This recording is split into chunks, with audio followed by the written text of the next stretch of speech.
तो दोस्तों आज है विजयदशमी का दूसरा दिन। कल विजयदशमी थी और हम लोग है ना कल रावण देखने गए थे।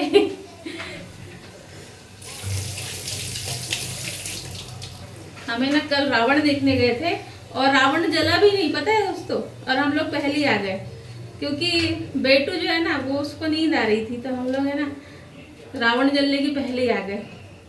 और बहुत भीड़ भी थी और हल्ला भी बहुत हो रहा था, बहुत साउंड वगैरह बहुत लगे हुए थे वहाँ, तो बहुत तेज तेज साउंड बज रहा था। तो बेटू सो भी नहीं पा रहा था और परेशान हो रहा था, इस वजह से हम लोग आ गए फिर जल्दी। थोड़े बहुत कार्यक्रम हमने वहाँ पर देखे, रामलीला हो रही थी वो थोड़ी बहुत देखी और फिर आ गए हम लोग। तो दोस्तों मिडिल क्लास फैमिली का जो जीवन का जो राज है ना वो है समझौता करना।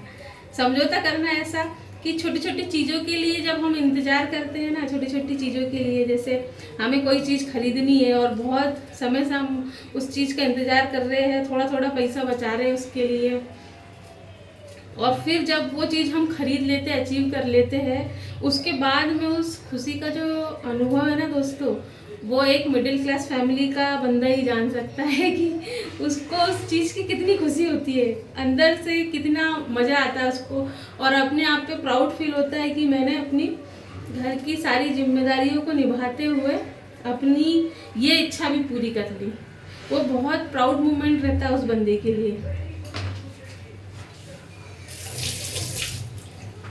जो लोग मिडिल क्लास फैमिली से होंगे वो मैं मुझसे रिलेट कर रहे होंगे, मैं जो वो बात कर रही हूँ वो लोग अपने आप को रिलेट कर रहे होंगे कि हाँ उन्होंने भी कभी किसी चीज़ को पाने के लिए, कोई भी चीज़ खरीदने के लिए, जैसे गाड़ी हो गई, कोई घर खरीद रहा है, कोई गाड़ी खरीद रहा है, कोई फ़ोन खरीद रहा है, कुछ भी बड़ी चीज़ जो उसका सपना रहा हो, और जब वो उस चीज़ को पा लेता है, अचीव कर लेता है, तो उसको किस मतलब कितना खुशी होती है, किस टाइप का आनंद उसको मिलता है ना, ये वो बंदा ही जान सकता है जो अपनी मेहनत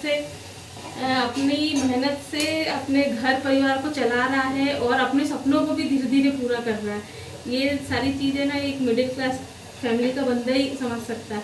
और उस चीज़ को पाने की जो कोशिश है ना, और उस चीज़ को पाने के लिए वो जो भी कोशिश कर रहा है, जो भी काम कर रहा है, और उसके बीच का जो सफ़र है ना दोस्तों, एक मिडिल क्लास फैमिली का बंदा ही समझ सकता है। उस सफ़र का भी अपना मज़ा है दोस्तों, क्योंकि वो हमारी ज़िंदगी का सबक है। हमें उससे ज़िंदगी जीने का जो है ना सबक मिलता है, जीवन शैली जीने की हमको कला आती है कि हम अपने जीवन को कैसे जी सकते हैं, कैसे अपने जीवन में छोटी छोटी चीज़ों को पूरा करके कोई बड़ी चीज़ भी कर सकते हैं। ये मिडिल क्लास फैमिली बहुत अच्छे से जानती है, बहुत अच्छे से उनको निभाना आता है, अपने परिवार को चलाना, कि कैसे वो अपने परिवार में रहकर सारी चीज़ों को एडजस्ट करते हुए अपना भी सपना पूरा करे और परिवार वालों का भी सपना पूरा करे। उसको अपने आप पे इतना प्राउड फील होता है ना दोस्तों, जो भी बंदा अपने परिवार को चला रहा है और उनके सपनों के साथ साथ खुद का भी सपना पूरा कर रहा है, उसको खुद पे बहुत प्राउड फील होता है। और ऐसे बंदों को तो सैल्यूट करना चाहिए, क्योंकि अपना सपना साइड में रखते हुए दूसरों के बारे में सोच रहा है, वो परिवार के बारे में सोच रहा है, ये बहुत बड़ी बात है। हर कोई नहीं कर पाता ऐसा। घर का जो जिम्मेदार व्यक्ति होता है ना वही ऐसा करता है। और अक्सर देखना, जो घर का बड़ा बेटा होता है ना, वो अक्सर अपने सपनों को साइड में रख देता है और पहले अपने परिवार को देखता है। ऐसा अक्सर होता है, मैंने तो देखा है अपनी फैमिली में। इसलिए मैं आप लोगों से शेयर कर रही हूँ कि घर का बड़ा बेटा जो होता है ना बहुत जिम्मेदार होता है, वो अपने पिताजी की जगह ले लेता है।